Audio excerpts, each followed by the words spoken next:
केंद्रीय गृहमंत्री अमित शहांच्या रायगड दौऱ्यावर खासदार संजय राऊत यांनी टीका केली। अमित शहांनी मुख्यमंत्री देवेंद्र फडणवीसांसमोरच छत्रपती शिवाजी महाराजांचा एकेरी उल्लेख केला। त्याचबरोबर औरंगजेबाच्या थडग्याला समाधी म्हणाले।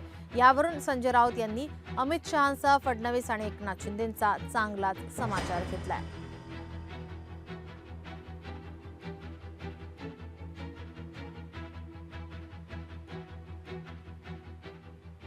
आम्ही ज्याला थडगं म्हणतो त्याचा उल्लेख काल देशाच्या गृहमंत्र्यांनी छत्रपती शिवाजी महाराजांच्या समाधीसमोर मेघडंबरीसमोर औरंगजेबाची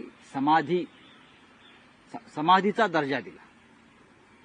बरं का, हिंदुत्ववाद्यानं, नकली हिंदुत्ववाद्यानं औरंगजेबाच्या थडग्याला देशाच्या गृहमंत्र्यांनी काल रायगडावरून छत्रपतींच्या साक्षीनं समाधीचा दर्जा दिला। यासारखं या महाराष्ट्राच्या जीवनात वाईट ते काय होणार ते काल झालं। महाराष्ट्राच्या शत्रूला, हिंदुत्वाच्या शत्रूला त्याच्या थडग्याला समाधीचा दर्जा देण्यासंदर्भातलं वक्तव्य प्रत्यक्ष देशाच्या गृहमंत्र्यांच्या तोंडून आलं आणि त्याच्यापैकी छत्रपतींचे वंशज बाजूला बसले होते। त्यांना खरं म्हणजे या सगळ्या गोष्टीचा त्रास व्हायला पाहिजे होता। समाधी हा शब्द दुसरा कोणी जर काढला असता ना,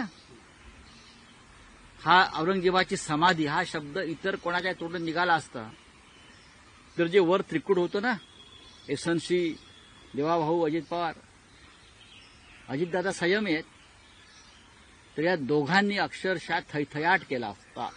कसं हिंदुत्वाचा कडेलोट झाला, अमुक झाला, तमुक झाला, औरंगजेबाचं कसं उदात्तीकरण करतायत, समाधी म्हणतायत, हे दोघे आघाडीवर असते। पण अमित शहा यांनी औरंगजेबाच्या थडग्याला समाधीचा दर्जा तुमच्या समोर दिला। महाराष्ट्र सरकारच्या मुख्यमंत्र्यांच्या त्यांच्या तोंडून काय चकार शब्द निघाले नाही, या राज्याचं दुर्दैव आहे।